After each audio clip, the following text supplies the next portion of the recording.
Hello, I'm Jeremiah Johnson, Board President for the Waukegan Park District Board of Commissioners. It's September. We're here with Dan, my main man from Burgley Construction. Jeremiah, good to see you. Likewise. And looks like we got some good stuff going on. Yeah, over the last visit you've had here in August, we have begun to take down the scaffold on the west elevation of the building. The scaffolding was up for a number of months while we worked on the building envelope, cleaned the masonry, retuck pointed it, rebuilt the parapet.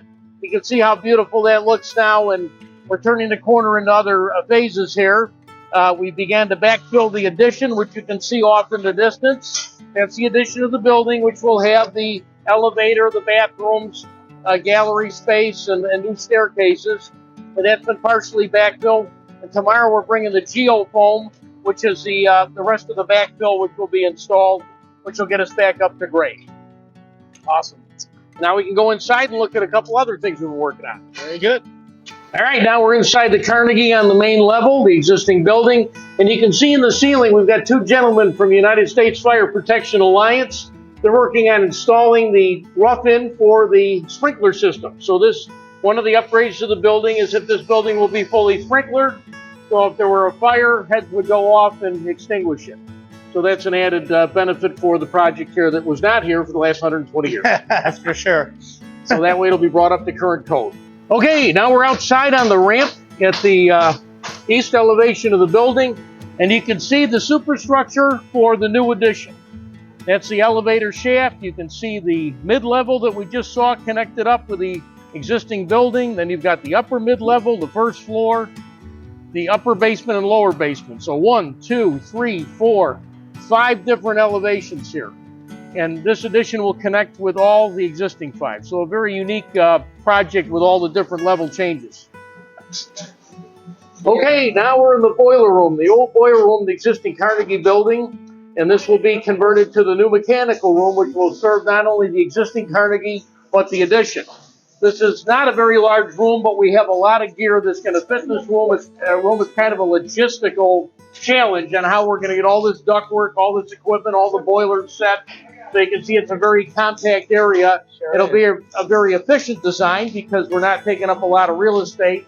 But when it's done, it'll be kind of an interesting room. We'll show you future footage of this as we go forward, as this gets built out, more and more gear gets put in here. This will be the engine for the whole building. That's right. Very cool. All right. Okay, we're back down in the Carnegie. Now we're in the secure storage room. This is a room that will have all the archival storage for the Historical Society. It's very well built with numerous layers of insulation and drywall and spray foam and shotcrete and waterproofing. So this is a very dry designed room to be very low humidity. You can see this is one of our mason experts, Marty Bruder with Berglund, who's working on this opening so that we can get the ductwork from the boiler room into this room. So I said, Marty, how do we do this? And so Marty has shored it. He's built columns. He's welded angles together to create a lintel. We're setting another column here. And that, voila, will give us the ability to run ductwork through here and still hold up the entire structure up 35 feet in the air. Fantastic. So this is what Berglund does best, is figuring out how to adjust the structure to the new design here.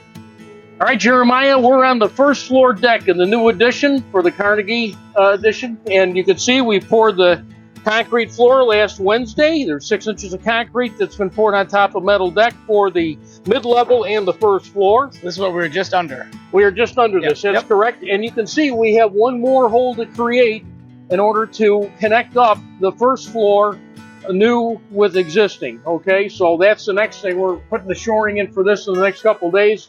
Got to set a lintel and blow all this masonry out of here and take these old windows out. You can see we have Duff Masonry here on the site. Duff is continuing the construction of the elevator shaft up to the top of that column roughly, which is the roof line.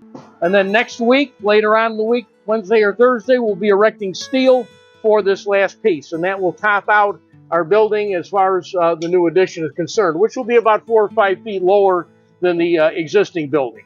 But the stonework will look very similar with the Indiana limestone in profile and color and mortar joints. We're going to line everything up so it all meshes. So that's it for this month. Awesome. Well, we know you've been battling the weather here as we close out summer and get into fall and winter.